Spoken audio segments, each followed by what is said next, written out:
B.Ed admission 2026-27 संपूर्ण विद्यार्थी वाट बघत आहे. कॅपराऊंडचे फॉर्म कधी सुरू होणार आहे, ज्यामध्ये विद्यार्थ्यांना आपल्या आवडीचे कॉलेजेस ॲड करता येणार आहे. तर व्हिडिओच्या स्टार्टिंगला सांगतोय की कॅपराऊंडचे फॉर्म म्हणजे राऊंड सुरू व्हायला अजून भरपूर वेळ बाकी आहे. आता तुम्ही म्हणसाल सर असं का बोलताय तुम्ही, याबद्दलचं संपूर्ण प्रूफ तुम्हाला आपण या व्हिडिओमध्ये दाखवणार आहे.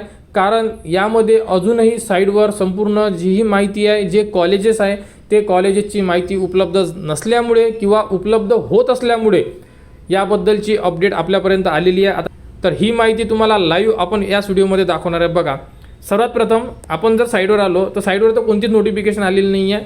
जी नोटिफिकेशन 10 तारखेचा जो टाइम टेबल होता त्यानंतर कोणतीच अपडेट साईडवर आलेली नाही आहे. आता आपल्याला जर तुम्ही साईडवर आले, सर्वात शेवटी यामध्ये तुम्हाला एक डॅशबोर्डचं ऑप्शन दिलेलं आहे. बघा, हे डॅशबोर्डच्या ऑप्शनमध्ये नेमकी माहिती समजून घ्या. एवढे नवीन विद्यार्थी आहे, एवढ्यांचे फॉर्म लॉक आहे, एवढे फॉर्म व्हेरीफाईड आहे. क्लिअर. त्यानंतर सर्वात इम्पॉर्टंट कॉलेज बघा किती अप्रूव्ह झालेले आहे. 66 कॉलेज म्हणजे 66 कॉलेज अप्रूव्ह आहे फक्त. आणि महाराष्ट्रामध्ये किती कॉलेजेस आहे? 450 ते 500 कॉलेज आहेत. म्हणजे जोपर्यंत इथं 450 ते 500चा आकडा येत नाही तोपर्यंत तुमचे फॉर्म म्हणजे आपले फॉर्म सुरू करण्यात येणार नाही आहे. कारण की जोपर्यंत इथे कॉलेजेस येणार नाही तोपर्यंत कॉलेजचे ऑप्शन फॉर्म सुरू होणार नाही. आता तुम्ही म्हणसाल सर इथे कॉलेजेस खरोखर 450-500 आहेत का? बघा, तुमच्यासमोरच संपूर्ण माहिती दाखवतो. ही झाली आहे साईट 2026ची. क्लिअर. बघा, B.Ed ॲडमिशन 2026. आता तुम्हाला इथे क्लिक करून 2025ला जाऊ आपण कोणत्या साईडला आलेलो आहे? लास्ट इयरच्या. लास्ट इयर म्हणजे मागच्या वर्षी जेवढ्या विद्यार्थ्यांनी ॲडमिशन घेतली होती या साईडवर भरलेला होता फॉर्म.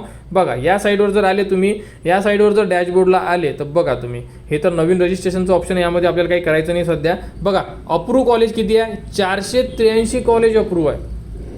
क्लिअर. तर आपण यावर्षीसुद्धा 483 कॉलेज पकडू.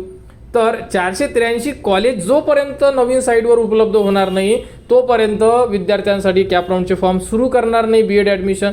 तर आता हा प्रश्न निर्माण झालेला आहे संपूर्ण विद्यार्थ्यांना, मलासुद्धा झालेला आहे की मग एवढीच जर प्रोसेस लेट करायची आहे तर मग विद्यार्थ्यांना अगोदरपासून यामध्ये गुंतवून का बरं ठेवलेला आहे? हा प्रश्न तुम्हालासुद्धा पडलेला असेल. कारण हे जे कॉलेज अप्रूव्ह आहे हे जेव्हा विद्यार्थी रजिस्ट्रेशन सुरू झालेले होते हे तेव्हाच कॉलेज अप्रूव्हलसुद्धा सुरू केलेलं असतं B.Ed डिपार्टमेंटनं. तर आता विद्यार्थ्यांचे राऊंड सुरू व्हायला पाहिजे होते. कारण यामागचं तुम्हाला अजून रिझन सांगतो की विद्यार्थ्यांचं नुकसान कुठे होणार आहे. बघा, आता आपण नवीन साईडवर जाणार आहे. 2026च्या साईडला आपण व्हिजिट केलेली आहे. यामध्ये डॅशबोर्डला जाणार आपण, बघू शकता तुम्ही या प्रकारे. यावर्षी विद्यार्थी संख्या पण कमी आहे.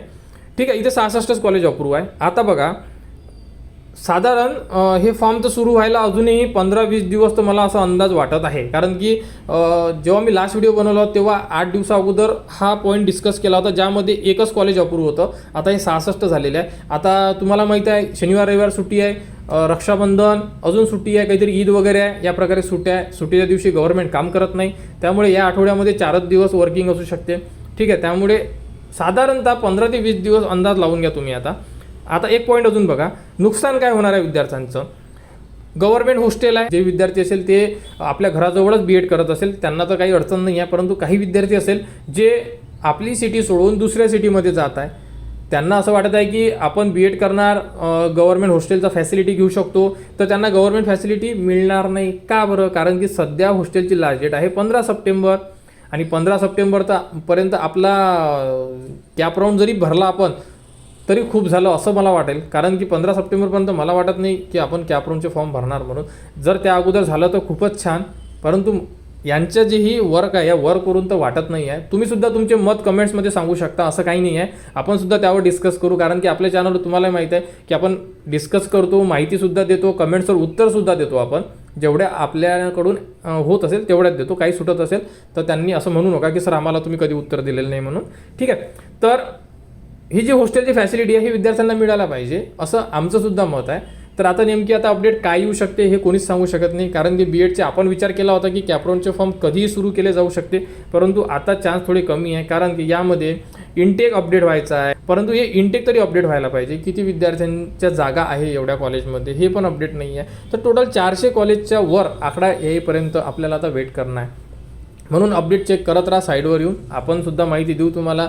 भरपूर विद्यार्थी वाट बघत होते ऑब्व्हियसली वाट बघत होते. म्हणजे संपूर्ण ॲडमिशन प्रोसेस 90% कंप्लीट झालेली आहे. इंजिनिअरिंग म्हणा, MBA म्हणा, MCA म्हणा, LLB सुद्धा झालेली आहे. कॅप्रॉन 2 सुरू आहे. या प्रकारे संपूर्ण ॲडमिशन प्रोसेस सुरू आहे. परंतु BEd का बरं लेट होता यामागचं रिझन कोणालाच माहिती नाही आहे. तर माहिती आपल्यापर्यंत एवढी आली होती. ही माहिती आपण संपूर्ण ठिकाणावरून घेतली.